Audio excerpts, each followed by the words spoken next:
ஓம் சீதாரா நேயர்களுக்கு வணக்கம். போகும் காரியம், போகும் வேலை வெற்றி. ஷுவரா உங்களுக்கு வெற்றி வரணும்.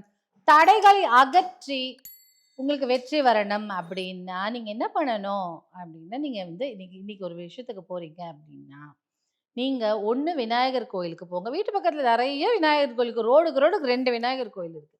அதனால நம்ம என்ன பண்ணணும், விநாயகர் கோயிலுக்கு போயிட்டு விநாயகர் மந்திரத்த என்ன மந்திரம் தெரிஞ்சது இல்ல ஓம் கம் கணபதியே நமகன்னு 108 முறை சொல்லுங்க. ஏன்னா அது பீஜ மந்திரம் இல்லையா? அதனால அது 108 முறை.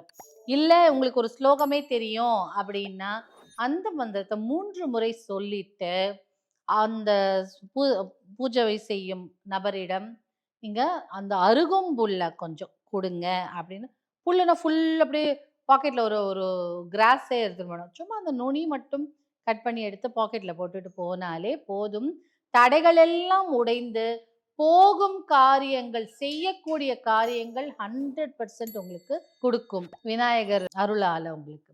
ஸோ வெற்றி வேண்டும்னா, நீங்க விநாயகர் கோயில வழிபட்டுட்டு, மந்திரத்தை சொல்லிட்டு, பீஜாக்ஷர மந்திரம்னா 108 முறை சொல்லிட்டு, அருகம்புல்ல வந்து பிடுங்கிட்டு, அப்படி கோயில் இல்லன்னா கூட, எங்கேயாவது அருகம்புல் பார்த்தா கூட அத பிடுங்கிட்டு, அத மனசுக்குள்ள வச்சுட்டு, 3 தடவ திரும்ப அந்த அருகம்புல்லுக்கு மந்திரம் சொல்லி பாக்கெட்ல போட்டுக்கலாம். இல்ல கோயில்ல நீங்க போனீங்கன்னா, அவர்களிடம் கேட்டு கொஞ்சம் அருகம்புல்ல பாக்கெட்ல வச்சுட்டு நீங்க போனாலே போதும். போகும் விஷயம் எல்லாம் வெற்றியா நடக்கும்.